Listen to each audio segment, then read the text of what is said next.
We did our Kickstarter.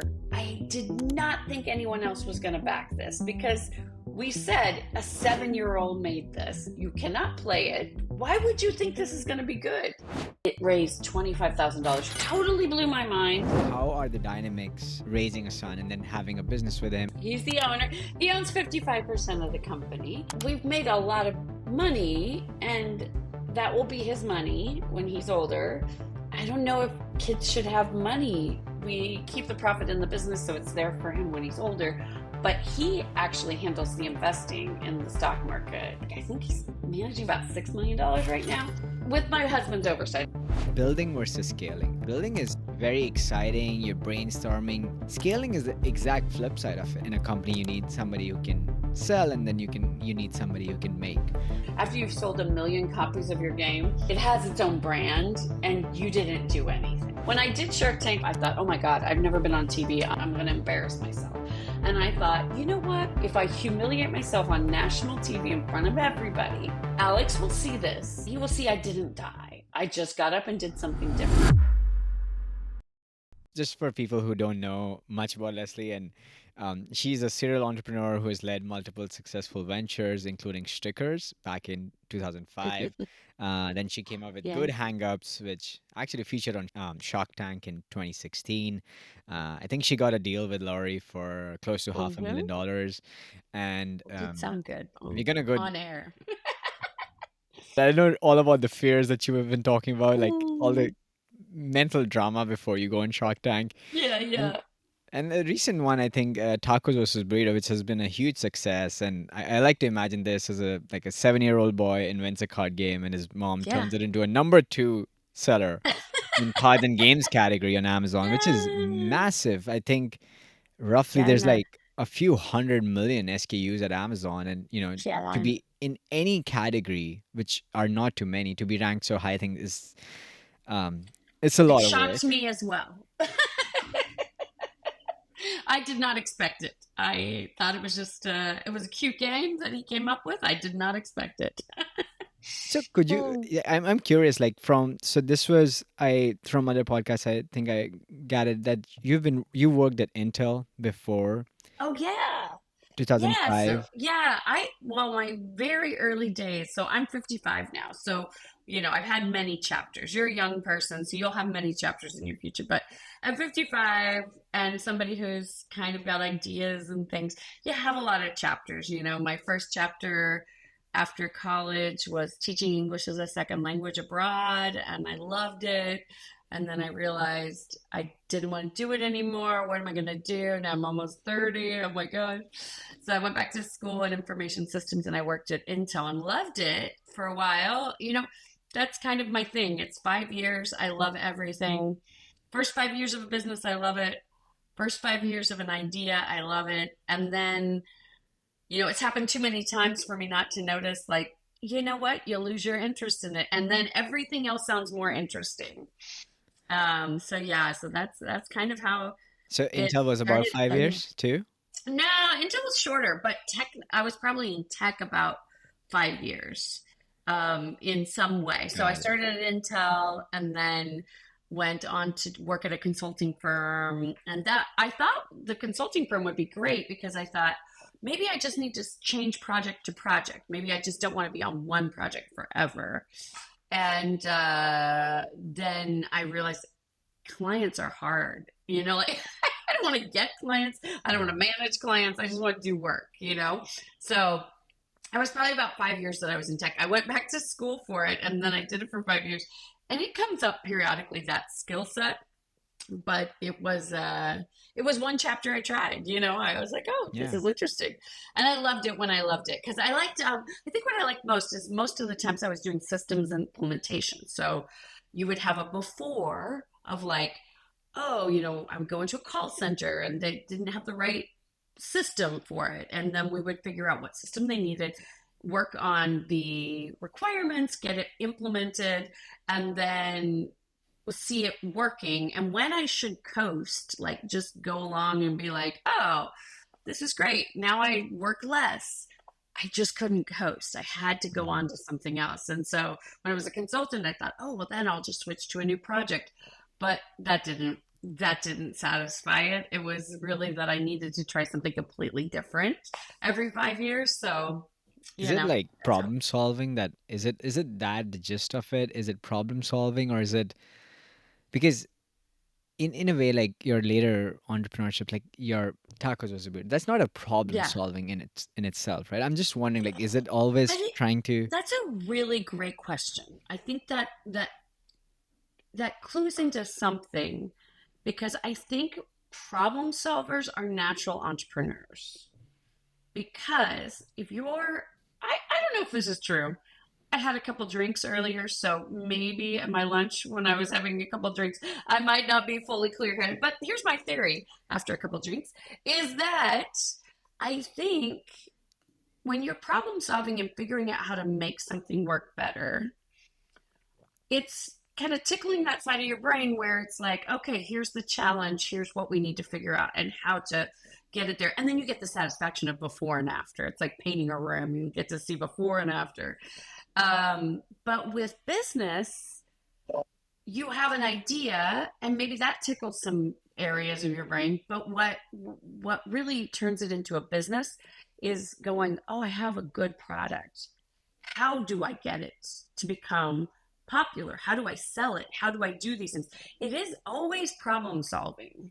You are always trying to figure out what levers can you pull to get this to work the best in the way that you want to do it. So I had never thought of it until you asked that question. So no very is well it done. like if I translate it like for example tacos was burrito Alex came up with a game at 7 years old and did you transcribe the problem in a way that okay here's a great game I love it I love playing with this and my Yeah, son yeah. loves it we're having so much fun now I'm gonna make it into a challenge to see if others enjoy it and if I can get it Yeah, into others' it hands. wasn't actually that. So this one, Taco versus Burrito, is very different than any of the other products that I've done because it was Alex's invention. So I was just his mom going along with the ride. And to be honest, I thought through the process he would just learn how I do things because I'd made other products. He'd seen them. He'd seen me do Shark Tank. He knew that, side of things, but he didn't know how you take an idea and then make it into a product. So when he just pronounced one day when he was 7, I want to make a game called Taco versus Burrito and I want to do a Kickstarter. I still feel like I might have messed him up a little there to want to do a Kickstarter. Like, you're 7. What do you know about wanting to do a Kickstarter? But that's what he wanted. And to be honest, I didn't think of it as a problem. I didn't think of it as anything. I just thought of it as, with Alex, it was just hanging out and following his brain where it went. Like, had he said, I really want to do a Kickstarter, and then just like he said, what does it take? And we had just sat down and talked about what it took, and he never thought of it again, it's still awesome. Like, we had a Mm. good conversation. But when he kept going on it, so then each week we would go down to the coffee shop with the latest version of whatever he'd come up with. And then we play tested and then we play another game and he'd come up with new ideas. That was definitely not, I did not have a business hat on. I did not have a problem solving hat on. I just had a mom hat of like, he loves doing this. I love watching him love this and we are having fun. So it really wasn't beyond that. And even to the Kickstarter, I knew he wanted to do it. I don't think he fully understood what he was talking about, but I thought, well, this will be fun. When he's older, he can see, like, I had this idea when I was 7. I created a card game, I did a Kickstarter. And to be honest, when we were doing this whole process, I thought that would be end. Like, that's the end of the idea. Like, because I had a different job. I had GoodHangups going. I was like, I wasn't thinking this is going to be a business at all. Like, I way underestimated people's reaction to it. It is a great game. I knew it was a great game, but I also knew there are lots of great things out there that nobody knows about, right? Like, so who's going to say this one's going to be it? So I really thought we would just show him how you take an idea and make a product, and he would have something he could say I did this. And so I didn't have any of those hats on yet. So I didn't put any hats on. I more just was, having fun with him and just enjoying the process. And then we did the Kickstarter, and I was shocked. I mean, that's an understatement there, because I really thought we would tell his friends and his family how to get it on Kickstarter. And this would be him understanding how you make a thing and you sell a thing. I did not think anyone else was going to back this, because we said a 7-year-old made this. You cannot play it. Why would you think it's good? Why would you think this is going to be good? Like, but I think he was a genius in bringing the name Taco versus Burrito, coming up with that name, because people have a lot of opinions about tacos and burritos.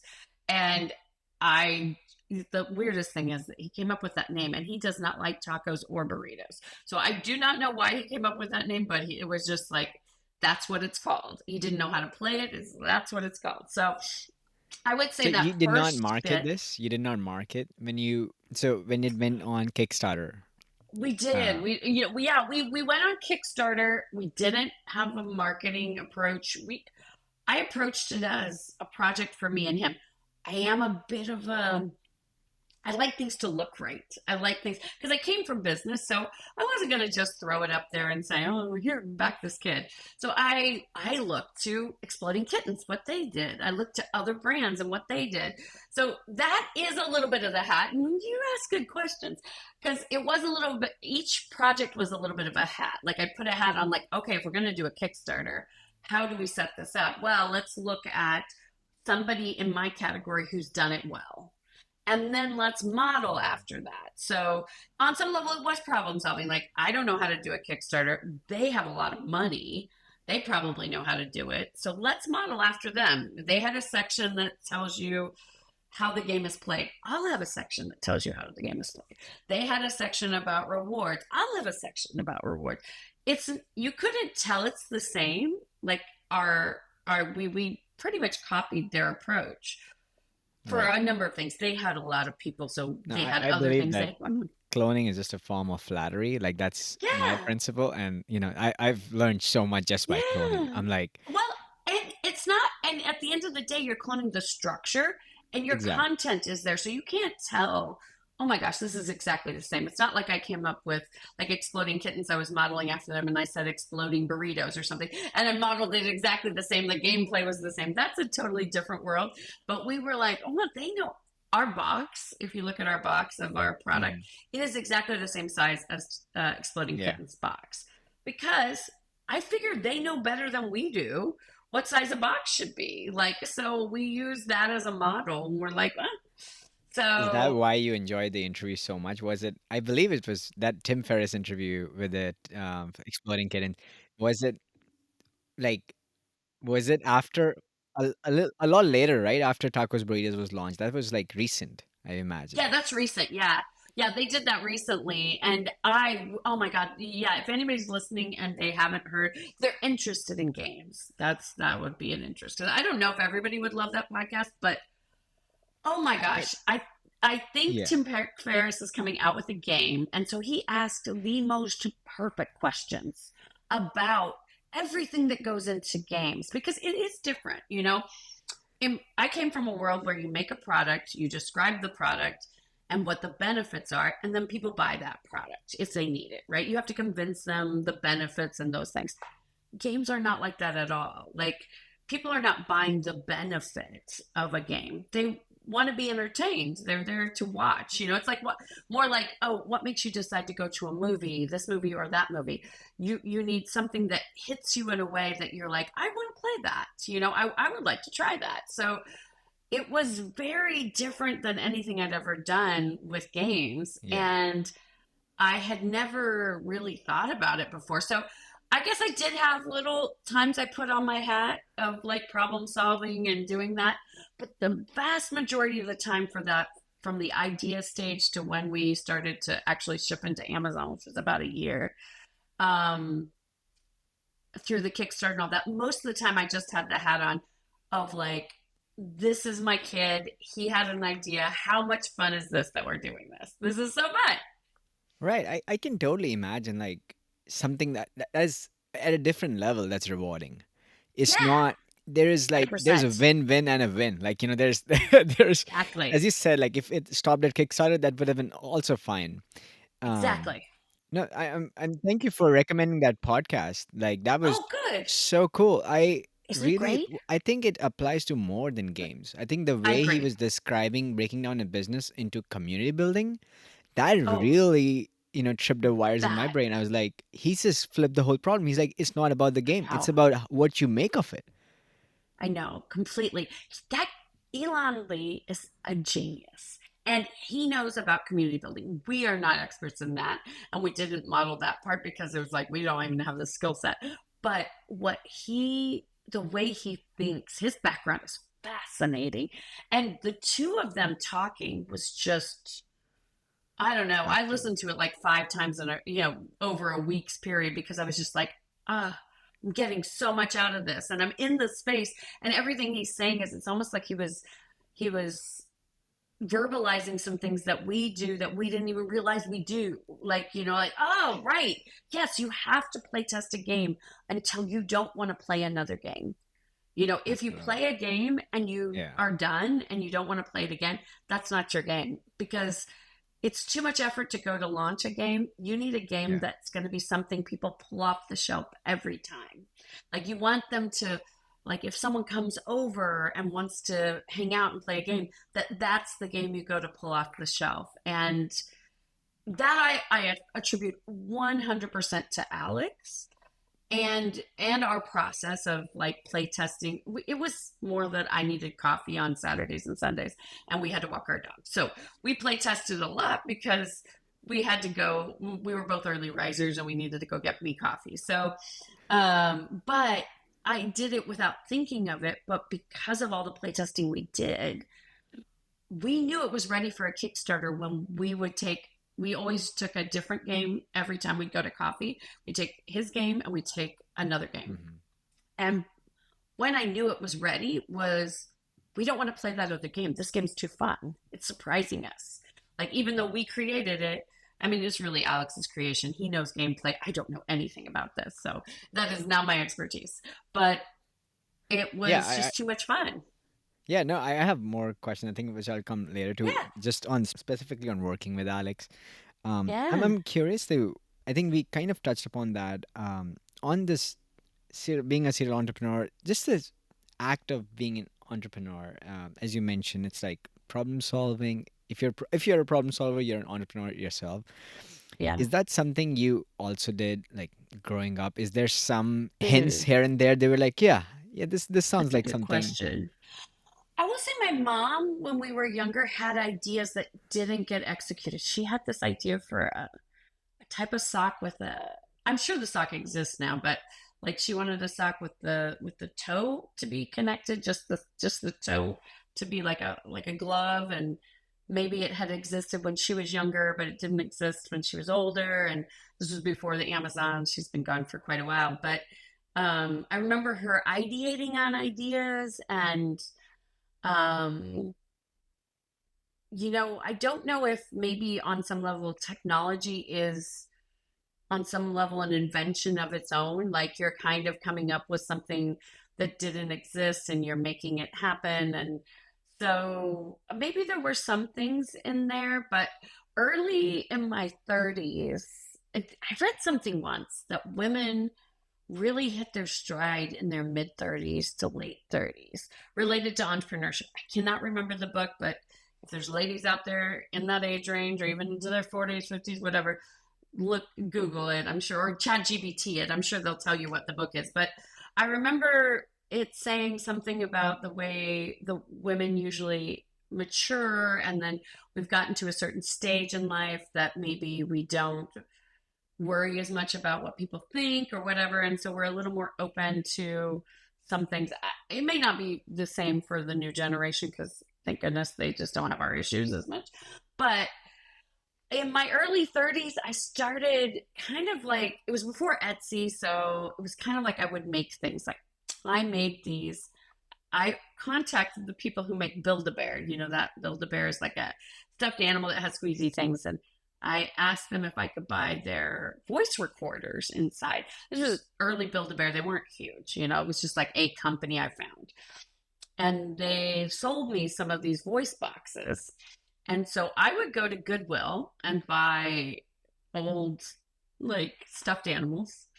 And then I would record. This was totally not copywritten at all, illegal completely, but I was only selling one at a time. It was an art piece, I would say. But I would record some audio or like a song or some voice or whatever. I had one that had like just different voices and things. And then I would record them and then I would put them back in the stuffed animal and then sew them up as though that was like a brand and that's what they're supposed to do. They were all different because I was going to Goodwill to get them. But that was kind of my first thinking of like, this could be a product, this could be something. And then as I was exiting tech, I had a really great friend who we love product. We were like, he and I were both in technology. We were both kind of more the analytical business side of it. Neither of us liked marketing. So it wasn't exactly a perfect thing, but we decided we need to make a product. We love packaging. We love all this stuff. So we would go to Target or wherever and just walk the aisles and like get inspired. And, I was in my 30s. The world seemed possible. So it was great.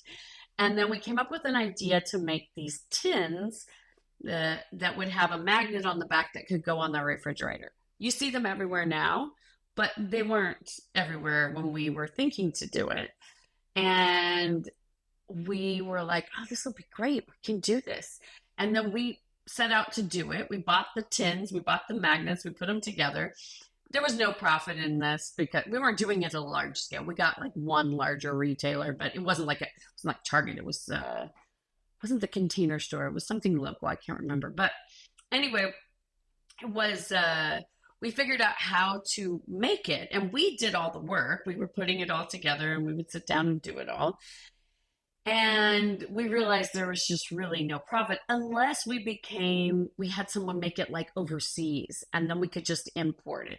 And at the time, I thought, I don't want to just import products. Now I think, oh, that sounds great. Like just do product, But at the time I was like, no, I want something more creative or whatever. And then I went on to Schtickers from there. But that was the first time I really understood how you make a product and you do a product. We could never make enough money for the both of us to make it work. And neither of us wanted to do the marketing side. Neither of us were good at that. So we were kind of a little bit off from the beginning on that. And because there was no profit in it, it wasn't going to work. I mean, there's very little. And so that's when I went on to Schtickers and I had the idea for Schtickers because Schtickers, by the way, was a company I ran that was for making decals for laptops and cell phones and things. And it came out of my own personal need. I had a really ugly laptop. It had a blue insert on it. And this was in the early 2000s. So you didn't, it wasn't, the really beautiful laptops were very expensive and I was too cheap. But I was a consultant at the time and I didn't really love looking less than professional with my janky laptop. So I got some vinyl and I put it over the top of it that were silver and it looked amazing. And I was like, oh, what if you printed something on this? What if you did this? What if you did that?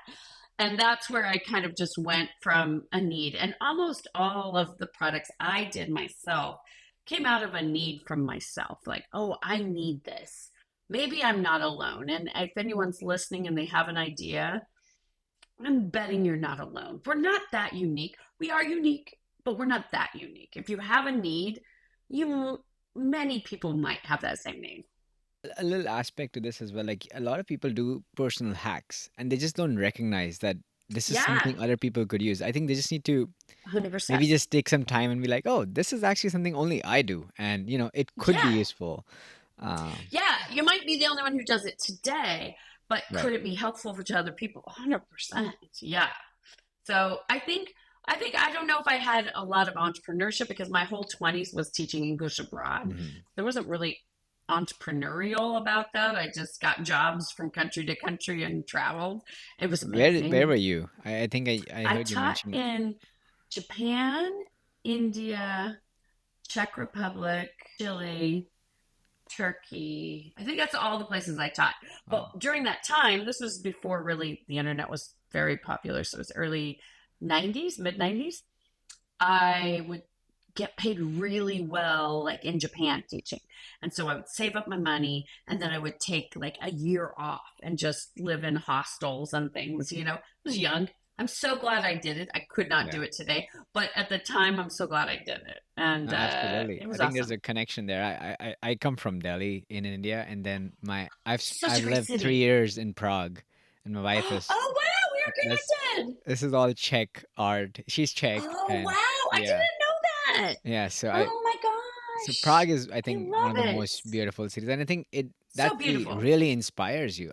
That was almost Completely. no days in that city that I would spend with my head down. I would Yeah. actually be walking the streets and just looking around with my phone Oh, all the time. I'm like, this completely. is really good. Oh, yeah. Yeah, Oh, well, that's pretty completely. cool. I did not know that. Oh, this And is interesting too, related to our connection. I was in India and I had gone up to Dharamsala and I had someone make me a didgeridoo. Do you know what a didgeridoo is? yeah, yeah, It's yeah, a, yeah, yeah, yeah, it makes a horn noise. It's yeah. not very beautiful, but if you can play it well, it's really cool. But I had it. So I had this on my trip. I had this made in India, or not made, but like somebody gave it to me. So I got it. And then I was traveling and I ended up in the Czech Republic to take a certification course for English as a second language. And is it the Charles Bridge? When we were doing that course in the Czech Republic, we would go into Prague because we were outside of Prague, and we would take the didgeridoos because I had two, and we would play them. I had a friend, one of my best friends still to this day, and this guy would pretend to play the drums. It was terrible. It was so bad. It was just horn noises for money. We were busking on the streets. So we were just like, okay, we'll go in and we'll do this. This will be fun. And somebody came up one time and was like, play Hey Jude. And I'm like, how in the world would we play Hey Jude? Like, it is like horns and it sounds terrible. But May- anyway, m- that was my Maybe they were connection with just you. next to they just came from Lennon Wall, the most Yeah, famous busking exactly. place in Prague, and they were like, yeah, I Completely. want to hear that from you. Yeah, you're like, yeah, it's not happening. We attempted it though, and he That's good. sang along as though it was happening. He was very drunk. Problem solving. That's Yes, your there we goal. go. That was my problem solving. And How here we you are, ended and up, in Czech Republic and meeting your partner. I would love that. yeah, That was it's all great. Amazon. I got to moved. So I started in India in Bangalore in Amazon. Then I moved to Oh, Prague for two cool. and a half, 3 years. Then I moved to Luxembourg Oh, for two and a half, wow. 3 years, and then so I'm moving Oh, west. And that's so I cool. joke that if I move more west, I'll end up in India back again. Yeah. I was Um, gonna say you don't have yeah, much further to go with that's it, especially you're in Seattle. yeah. I did want Yeah. to ask you about, like, I think something that we touched upon earlier also is like building versus scaling. I think, to me Mm, personally, building is yes, very exciting. You're brainstorming. that's These are the good. times you can't sleep in the night. You're like, Oof. what if I do it this way? And you really have to sometimes time box it, because you're like, Yeah. otherwise this is not happening. Scaling is the exact flip side of it. And I think that's where, a lot of people say that in a company you need somebody who can sell, and then you need somebody who can make. There's a difference. Yeah. But I think you've done building and scaling. And I think especially with Well, tacos versus burrito, I think yeah. that's where you scale the most. What has like is there certain parts that you enjoy more in building versus Yes. scaling? I know you kind of mentioned a few times already that you don't enjoy marketing. Has that changed where you kind of Well, okay, I will say with Amazon, the marketing opportunities with PPC are a little different. This is just you're paying and you're figuring it out. It's still problem solve, right? Like you're trying to figure out how can I get the most sales for this amount.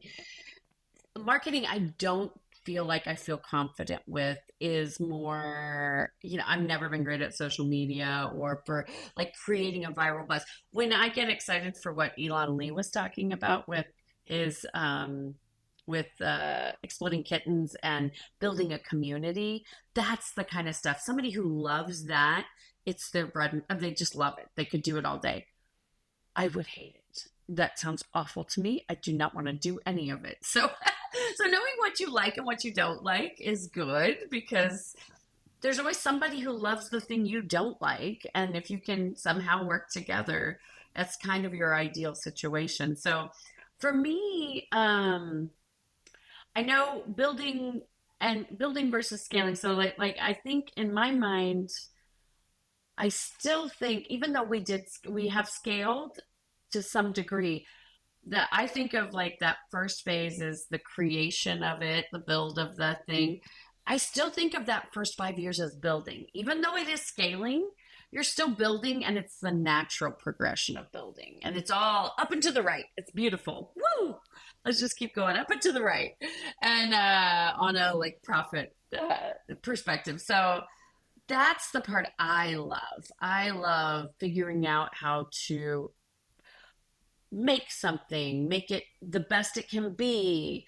I love figuring out how to sell it to some degree. The marketing side, again, I'm limited on my abilities there. But with Amazon, that worked for me because it isn't traditional marketing and community building or building a true brand. The brand has been built by no effort on my part. The nature of so many people buying the game, after you've sold 1 million copies of your game, it has its own brand and you didn't do anything. You it just kind of grew. Some other person like an Elan Lee, I'm sure could like take it, a beginning idea, and really build a brand and a concept around it and go a different route. So there are a million ways to run a business, even if you don't like one aspect of it. So luckily I like certain aspects of it.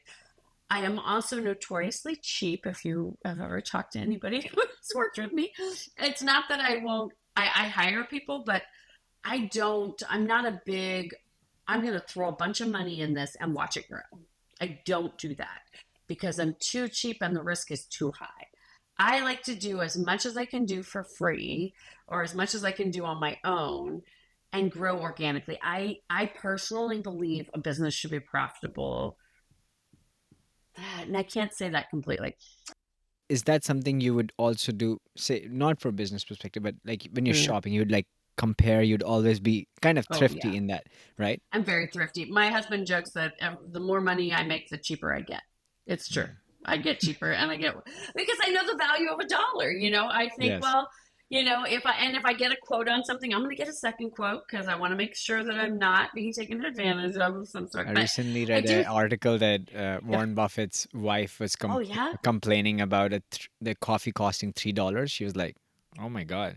At a Yeah. conference or something, she's like, "You guys are charging $3." I'm like, "Yeah, I there you love go, it. girl."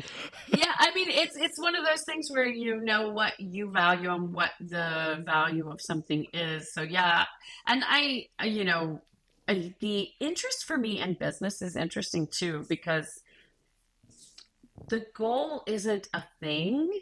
I do need to make money. So when I was saying it needs to be profitable, I don't want to say that completely. I was just having a great lunch with one of my favorite people. She's amazing. She's done multiple types of businesses and she's done businesses that have VC funding and they're a little bit different structured. So you grow and you don't make a profit for a long time. So I can't say that all businesses should make a profit, but if you're selling product, I think the focus should be profit first, because if you don't, it's really hard to make it work. So I focus solely on profit. It matters to me what hits the bank, not what the top line is. That's more, oh, that's nice. But like, really, if I don't make any money and I sell $100 million worth of product, what do I care? Like, I'm not getting anything for it. Given you might sell it for more, but usually when you sell, you're going to get a multiple of your profit. So if you have no profit, Right. it doesn't matter. So yeah, so I guess I was hesitating on that comment that all businesses should be profitable, but I would say physical product businesses should be. And I don't understand the VC world. Say long term, they're also looking for Yeah. profitability, right? They might not. They're like, I'm putting in money now. I'm losing money now Yeah. for gain in Right. in Well, and I some know if time. I was starting a Google or something like that, there's not going to be profit for a Right. really long time. That is not a business I understand. So I will say my comment is limited to the world I understand. Because somebody else could listen to this and be like, girl, you don't know at all. Yeah.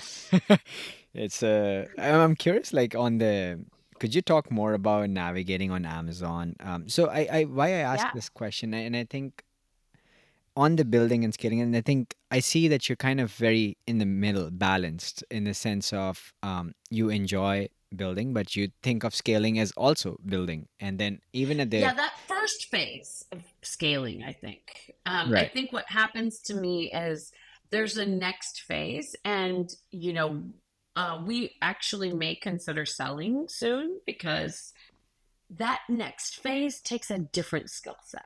That next phase is about turning it into a global brand, a brand that, has extensions and things off of it. This is not my expertise. So, right. knowing what you love to do and then knowing where it's growing beyond something. It'd be different if I thought, oh, to do that, I have to do these things. And I'm excited to do those things. I'm not excited to do those things. So I think getting it to someone who can do it. Yeah, he was mentioning the same thing that I think they got approached by somebody who's built shows, and Yeah. they're on Netflix. I think Yes. that's just Yes. Well, this beyond, is, I right? know, right?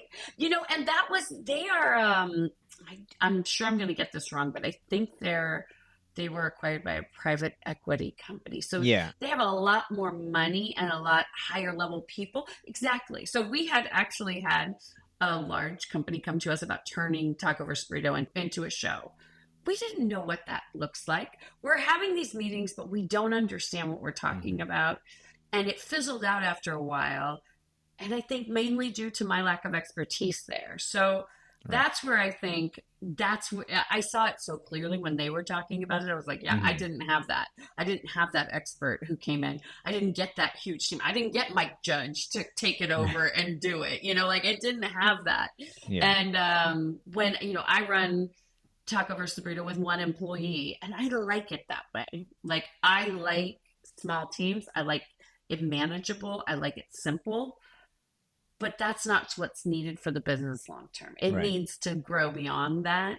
right. And it's not for me, but I also know that I will be excited for if I do anything next, that new thing will be the more exciting thing. Yeah, no, absolutely. And I think I was gonna come to like on navigating on Amazon. I think that's something I believe I know. Amazon has been great to you, and you've been great to Amazon. Like I think every PR they do, I see your face there. I'm like, yeah, I know she's I do like, too. yeah, you're a legend at Amazon, and I'm just wondering I love it there. on your, like, this is more for people who are starting into selling on Amazon. It's very daunting. As I mentioned, there's like a few hundred Yeah. million SKUs. You don't really get to connect Yes. with a customer. You can't really build a community. I think Amazon has No, you can't. abstracted, in a way, they have And maybe that's why I abstracted like that. it because I don't know how to build a community. So maybe I like it that way. Right. And I'm Yeah. one, we talked about this phase where you were going to cafes and you didn't want to play anything else. And you Yeah. fixated on this game. And now, Hmm. did you start directly at Amazon?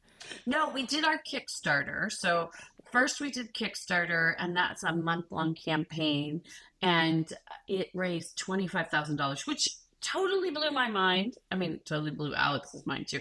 To him, that was a gazillion dollars. Like he did not even understand. And I just was shocked. I thought the majority of people would be our friends and family because who's going to give this kid money? And in the end, it was very like I would say like 75% at least of the people didn't know us, didn't know Alex. So we were really surprised. So then and then the next phase was to get it made. And to be honest, this is where I thought we'll make it, we'll ship it to the Kickstarter backers, and then we'll send some into Amazon, and that is the end of things. That's what I thought. I really, even when it did well on the Kickstarter, I thought, okay, Kickstarter's over. We'll order double the units. Like if we need 5,000 units, we'll order 10,000 units, and we'll send that extra into Amazon, and we'll just see those sell over the next few years, and Alex will have this as I did this. That's what I thought was happening. And then when I sent it into Amazon, we sent out an email to the people who had backed us saying, hey, now we're live on Amazon. If you're interested, you can pick it up here. And it was in early November of 2019, I guess, or 2018. Anyway, then I didn't think about the timing. It was kind of perfect. I didn't plan it, but everybody has to buy for Christmas. And so all of a sudden, all the units were gone, like within a couple Mhm. weeks. And we're like, wait, what? Huh? So then we really just thought, okay, well, there's some demand. We'll order some more. We'll order double what we did last time. And they sold out right away. And then we're like, okay, what are we doing here? So it started to happen more organically. And I think the more times people had the game, the more they loved it, the more they talked about it to other people or played it with other people, and those people wanted to buy the game.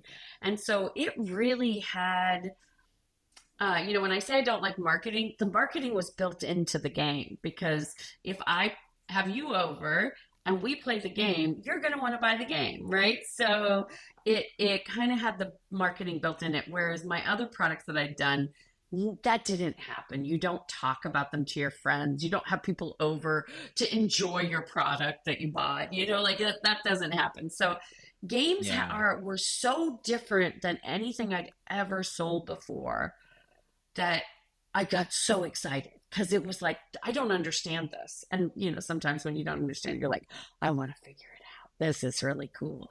And then when I started to realize, oh my gosh, the more games we sell, the more games we sell because the more people who have the game, the more times they play it, the more times they might want to buy either an expansion or give it as a gift or whatever. So, um, yeah, so that's kind of how that evolved for us. Have you seen any other category which feels like this? This is a very interesting point. I Oh, think that's a good question. I think this category is very unique in that way.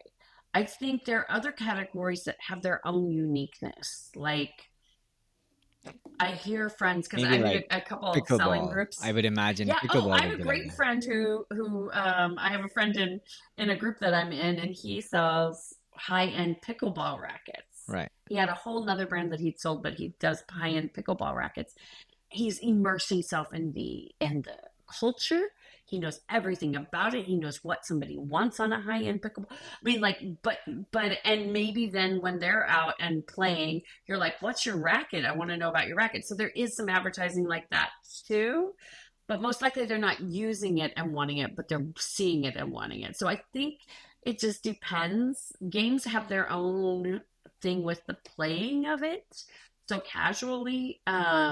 But yeah, there are lots of things like that. And then there are these other games that have other products that have really great natural marketing. Like I do sometimes envy friends of mine who are in like a beauty product or a product that is a consumable where you buy it once, but you got to keep buying it. Subscription. Yeah. Oh my God. Yeah, subscription or just consumable so that you're going to get it and you're going to buy it again and you're going to buy it again because you get a customer and their lifetime value is huge.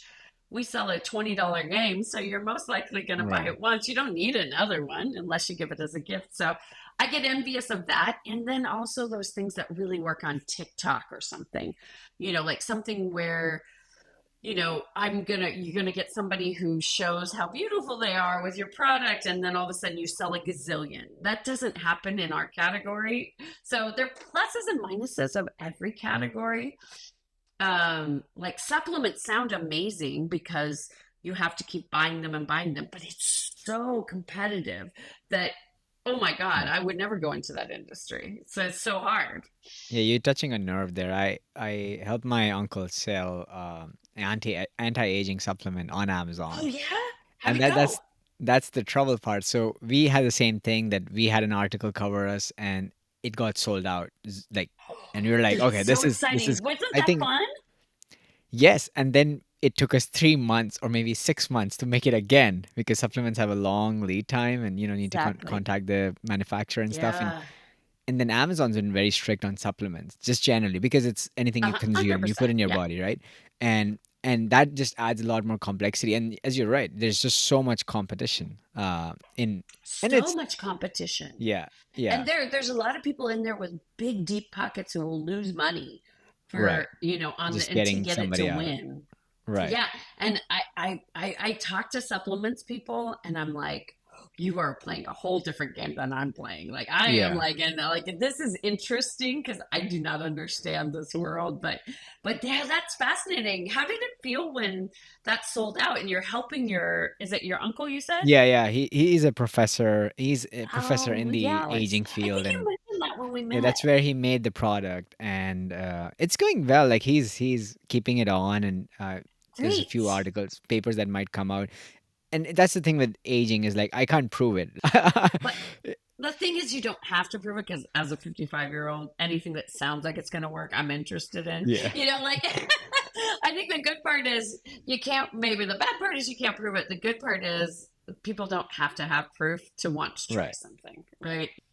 Yeah, I was thinking like if you today if you had to sell a new product, and this is again I do believe Mm, you don't pick on products that don't yeah, I resonate with you. I don't. think that's really something that you don't even touch those things because if you can't relate to it, you would not be able to even sell it No, or I would never. Yeah. really. How would you go about navigating if something, let's say the next product you come up with, you want to sell it on Yeah. Amazon and you're on a budget, which I think you are always on a budget. Always on a budget. My budget might be big, but it's a budget. Is Yes. this a good That's a good question. blueprint that you would look at the category? Like I think there's this junk like Yeah. Scout. I think Yeah. there's these Yeah. tools, So right, which let you analyze. that is the right way, I think, to do it. That isn't what I would do. That would be what I would suggest you do. There's so many great courses out there that will teach you how to find the right niche, find an opportunity in those niches, and pick a product. I can't just make a product to make a product. It has to be unique to me.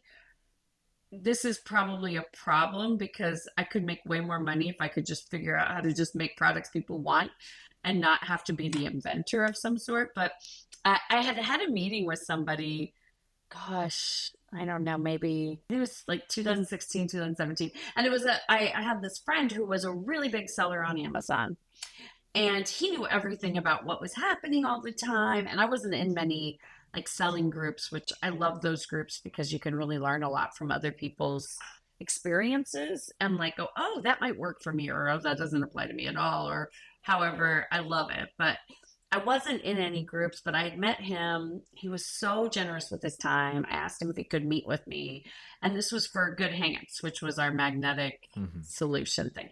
And for that product, we found it was very demonstrative. I could do QVC, or I could go on the Today Show. We'd done a thing on the Today Show, and or GMA had deals, or I could, do anything visually. And that's why it was such a good fit for Shark Tank. When I can show you how it works, it did great. It Hmm. was hard to illustrate that on a listing. Well, it was really hard to illustrate it on a package, but it was hard on a listing. But that was so important, right? I needed to educate you on how this works because it's not going to be obvious right away. And when I met with him and I was talking to him, he was like, "Oh, you have a great business. This is really smart. You have to do a lot of education on how this product works, right?" So nobody had seen this before. It was a magnetic hanging system to hang things on your wall. So you had to put a sticker on the wall and then you could hang things with magnets. I have to tell people how this works. There was education component. It wasn't like anything anyone had seen because it was unique. I had a patent. It wasn't something you'd seen before.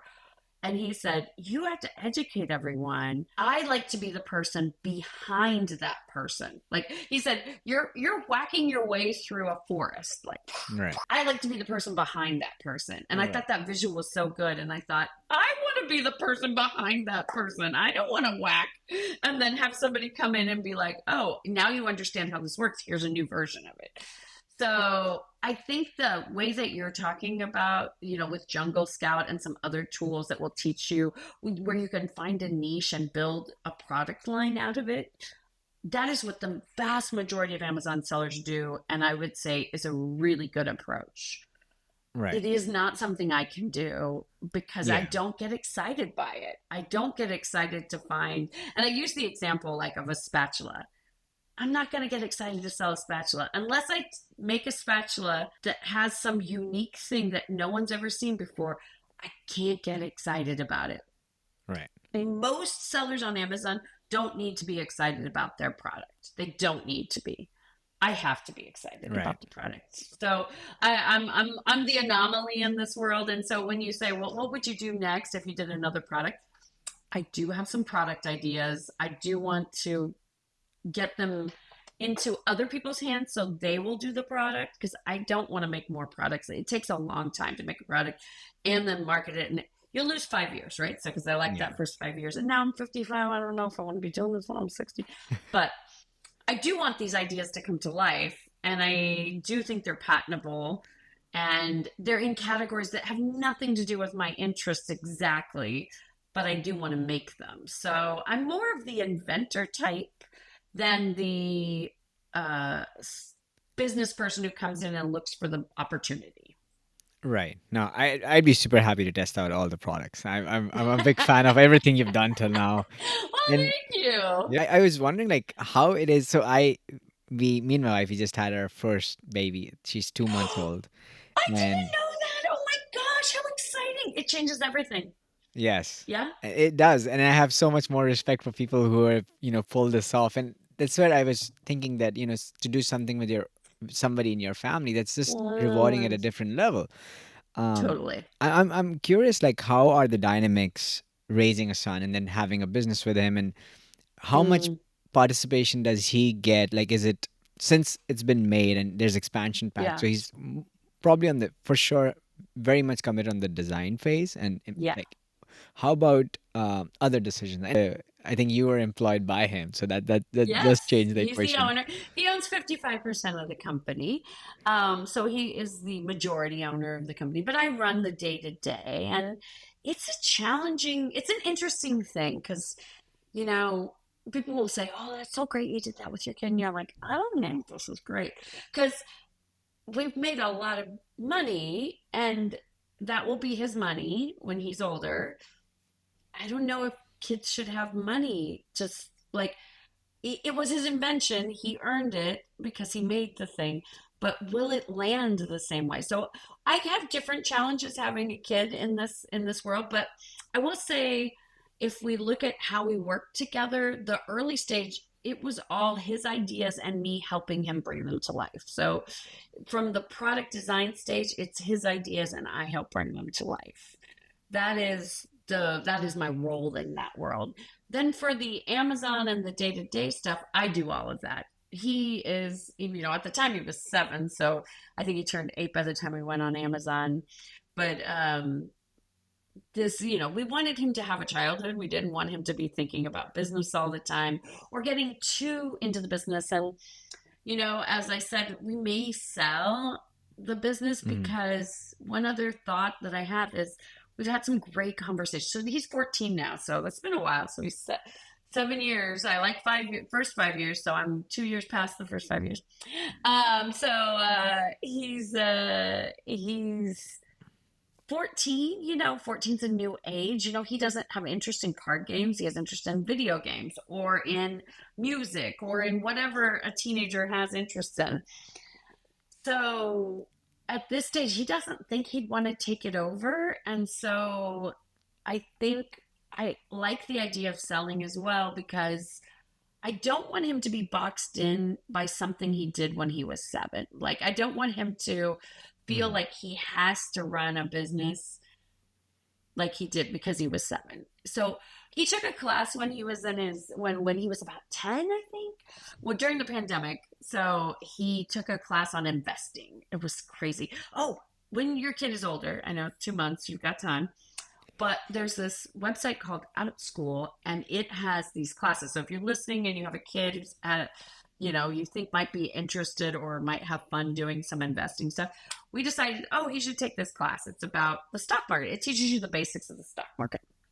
We weren't thinking anything of it. We just thought he'll learn how that works. And it was so funny to listen in on those classes. It was hilarious. Like, I mean, the teacher is amazing. She was like New Yorker, really harsh voice, and like, but she was treating these kids so well. And at one point, I heard somebody raise their hand, and she'd been telling the story about Mark Zuckerberg having an idea and turning it into a company, and now it's Facebook, and now you can invest in it, and teaching that. And I heard her call on this kid, and I heard this kid go, "Isn't Mark Zuckerberg a murderer?" And she was so great. She just was like, some people don't agree with how he runs his business, but he's not a murderer. And then she just moved on. I was like, you are amazing. But Alex learned how investing worked and got really into it. He's interested in it and interested in boring stocks. He loves dividend stocks. He loves different kinds of That's things. so cool. So my husband actually is really good at stock market stuff. That's not my jam. And for all of our profit, we keep the profit in the business so it's there for him when he's older. But he actually handles the investing in the stock market. And so for a good chunk of it, like I think he's managing about $6 million right now. So that is with my husband's oversight. It's not like we said, here, take the money and go invest. He's getting some oversight, but he likes that part. He likes the interest in there. And I think, like you were saying, you have interest in different things. You're trying this podcast. I think interests are magic. Like, Hmm. I do not want him to feel boxed in by something he did when he was younger that quashes interest in other things. So No, that's I'm super actually interesting. okay with selling. Yeah. Yeah. So No, that's super cool, and I wish you the best. I think this is challenging, and I recently was yeah. talking to Morgan Housel. I don't know if you know. He's written the book Psychology of Money. Oh yeah. He Yeah. he Yeah. I came for a never read it, talk, but and we were talking about inheritances. Like we were just having that yes. discussion, and he was Oh like, yeah. "You have to figure out on your own kids." And he was saying that if somebody he was saying for himself, and I think that applies to me. If somebody gave me Yeah. like when I turned 18, somebody gave me $1 million, I would be a drug addict. You'd find me on the streets of 100%. Seattle. I would But and he 100%. gave an example of Mark Zuckerberg. He said if somebody gave him $1 billion when he turned 18, I think he would do much better than what he's doing right now. So that was very interesting perspective that he put, Oh. that some people are just enablers and they would just go after it and you can't distract them. You could just fuel them up.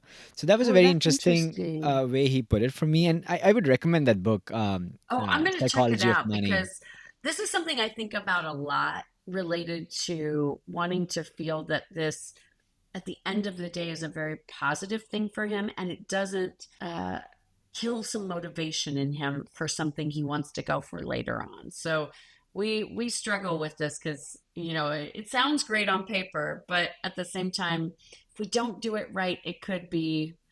Yeah, I too would have ended up being a drug addict at Right. 18, or I would have been unmotivated even if I Yes. just floated. Yeah, I yes. think sometimes it's that struggle that makes you go for it.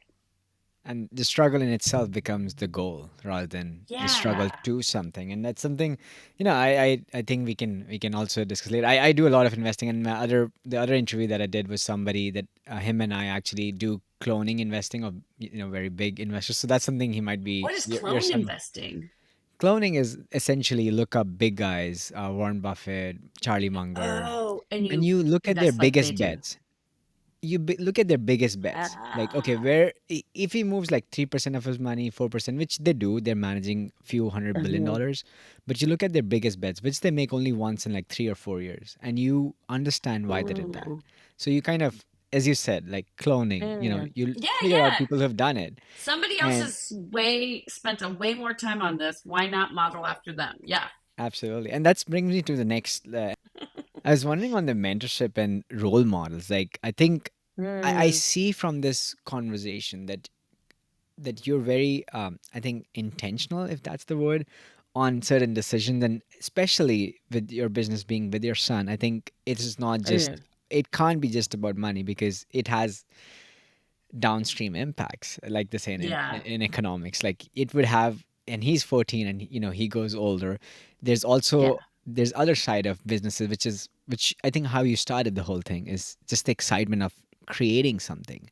Yeah. I'm curious on who are your mentors, or mentors. The way I see mentors is not somebody you idolize and you're like, I want to copy Yeah. everything they do, but you copy certain aspects and you're like, this is Yeah. something very interesting that they would do. I'm curious on, Oh, because that's a good you question. keep switching and you keep like have such a thrust, and I think you would need inspiration at certain points. I do.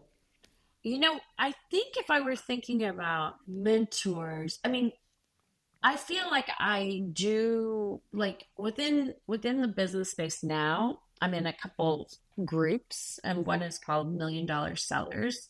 And that group is fantastic. And I look at them all as mentors. They've all done things that are different than what I've done. And so when we look to do something new, I can ask for help in there, hop on a call with somebody who's doing $150 million, who will walk me through the basics and treat me as an equal, even though we are not remotely that size. And I consider each one of them differently mentored, and differently in different areas, like somebody who helped us with retail, with this or with that.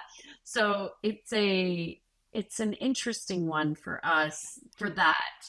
But I would say, as I have new ideas, like if I wanted to do something, I tend to look to who's nailing it in this area. And I look to who can sometimes I try to find a person who can help me or mentor me or give me some advice. But often there's so much great content on the internet that, like that interview with Elan Lee, because it's like almost you're getting mentorship because you're hearing them talk through their story. The fact that they're open to tell their story, I love it. So if I decide I want to do something random that's completely different, maybe it's not product, I would look to somebody in that industry or in that area who does it. But I think I do that in life too. I'm older. I'm like, what kind of person do I want to be when I'm older? When Alex leaves, you look to all the people around you and go, she's nailing it. I would like to talk to her Right. about how she's gotten that work-life balance or what have you. And a So lot of the times I've noticed these are not like big celebrities. They're your neighbors. You would yeah, just try to peek in and you're like, 100%. oh, this guy's got figured out. And like my 100%. neighbors have three boys and Oh they're yeah. so much in love as a couple and they love the family and they're Oh just my all God. day all around running the kids. They all three of them are into sports. They play like Yeah. at league level baseballs. And so they're just Wow. and whenever you see them, they're not like exhausted. It's just that Yeah. thing that they're doing something Okay. beyond Yes. themselves. And to 100%. me, that was And a but great also inspiration. I will say you have a very young child. They were exhausted when they had a very young child. I maybe not, but most of the time it's those very early days that are so exhausting and you're like, how do people do it? And then they get a little older and every year that's just a little easier and it's a little easier to find that time for yourself. And I found it very overwhelming when I first had Alex. Like I was not like the creative, Mhm. like I'm gonna start something or whatever when I was young. I was not starting a podcast when I had a 2 month old. So well done. And I will say also, it's a great lesson as she grows up to watch her father love what he does. Like, watch her father go after a dream. Like, I think, when I did Good Hangups and I had gone on Shark Tank, I think if I hadn't done that, Alex wouldn't have had the thought, I want to make a game, I want to do a Kickstarter, because he wouldn't have known about these things. So, on some level, each thing's an inspiration, even if it's a subtle thing, right? Like, even if it tells, when I did Shark Tank, I've said this before, I was, well, actually, when I did something else, it was on the Today Show. I thought, oh my God, I've never been on TV. I'm going to bite it. I'm going to embarrass myself. And I thought, you know what? If I do, if I humiliate myself on national TV in front of everybody, Alex will see this and he will see that I totally bit it. Like it was bad. And he will see I didn't die. I just got up and did something different. So, on some level, there's actually, I have this thing right here. I found this little postcard. It might be reversed for you, but it says Failure failure is is cool. cool. That's so I beautiful. got this in Paris at like it's a postcard and I got this in Paris before I started Good Hangups. After I had a couple things I just didn't finish and didn't launch. And I loved just the sweetness of a kid thinking that that's fine. And I think Right. it's the trying that's the important part.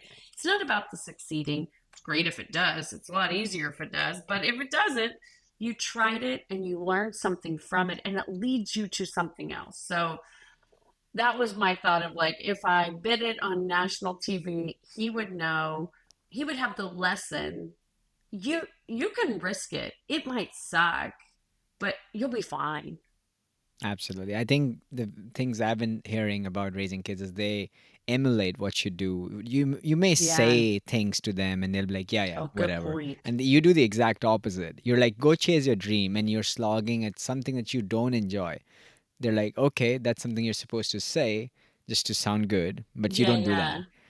And I think that's something at least it's only been 2 months, but I think I see in your case Yeah. is it really makes you step up Yeah, as an it individual. does.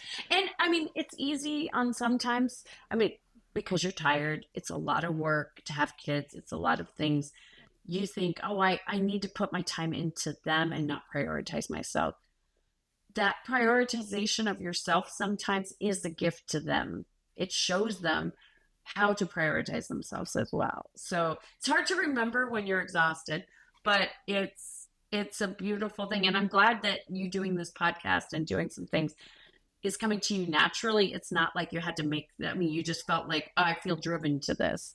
That's the best when you don't have to make the decision, when you're exhausted and you feel like, I really do want to do this, but I don't know if I can get the energy up. That's the harder part because you don't have the, like, it's easier to put yourself aside when you have kids, but Right. it's important. No, absolutely. And it helps to have a great wife who's like a great artist and who helps him I set know I was up going to and say her stuff is amazing.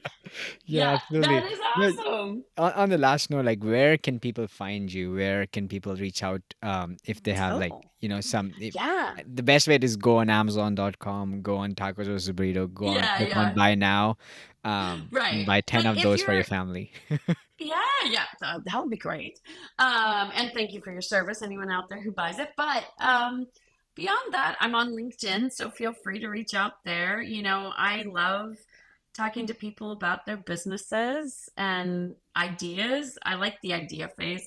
I love that my friends all know if they've got an idea, call me. I have a friend who just got laid off recently, and I'm excited to talk to her about what's next. I'm excited to have some drinks, chat about like, what do you want to do? What could be next? Because it's a fun, exciting phase when you're in the beginning of something or when you're contemplating it. Overwhelming when it's you, not overwhelming to I me really because it's not appreciate it. I think me. it's also kind of lonely. Like, Yes, especially smaller businesses. I mean, everything has to start 100%. small, and it's kind of it helps to know. And I see that one thing that I noticed was on your LinkedIn, you have so many kudos and just thank yous to people. It really touched me Yeah. in a way because most people Oh, don't thank do you. it, and I think Mm. especially at Amazon, like I've been there 9 years working at Amazon, and I Oh, and you're going to when get your you 10-year badge soon. yeah. So I'm so glad that you reach out and you recognize people, and I think that's kind of Yeah. makes it the journey a little bit more wholesome, and that's where I feel Yeah. that it is a lonely path, and is a lonely path for a lot of people. And I think just reaching out, just tap on the shoulder and just saying thank you, Yeah, that just find a makes a big community or difference. reach out to people and talk to them because, it might feel daunting to go out and feel like, oh, I don't know if I can ask for this because they're big, I'm little, or whatever. You're just starting out. They're already, somebody helped them. So they will be Right. happy. Not everybody will be. There are some people who probably don't want to hear from you, but most people are happy to help. Right now, I have somebody who actually is at Amazon, and she is amazing. She is starting a baby clothing brand, and so she and I've been working on it together on like getting all the things done and working with the factory. And so I like to help people. Like I used to have it, and I'm bringing them back, which I called them open office hours on Fridays, every other Friday.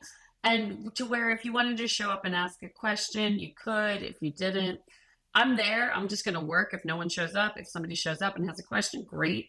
But often it's the conversations when there are groups of people on talking to each other and getting information from each other. And it is a lonely thing if you don't reach out. And that's what I think Right.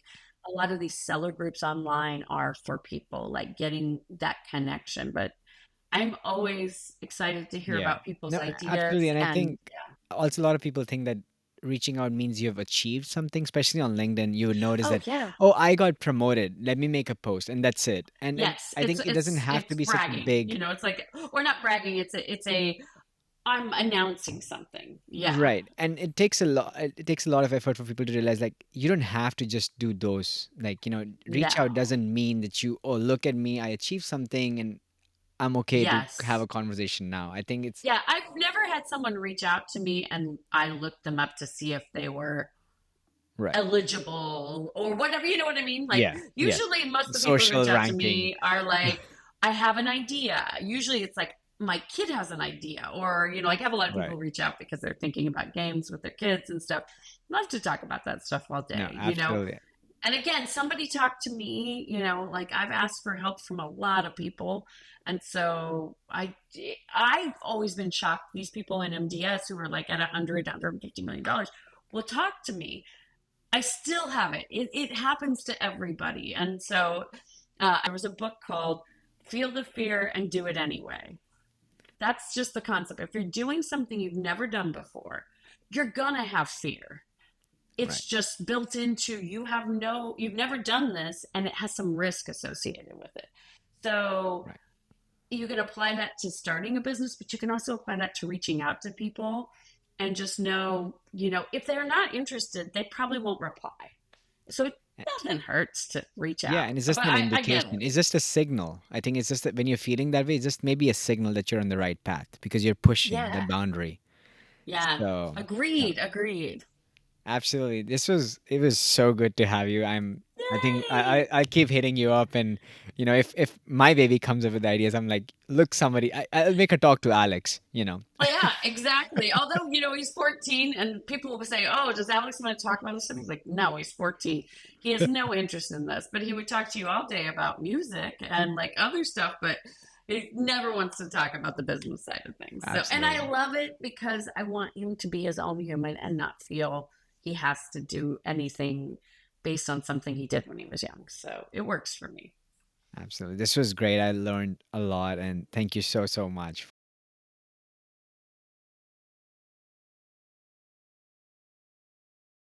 Thank you so much for tuning into this conversation. I hope this left you with a few good questions, perhaps a few laughs, and definitely a reminder to keep following your curiosity wherever it takes you. If you enjoyed this episode, consider sharing it with a friend, and I'll see you in the next one.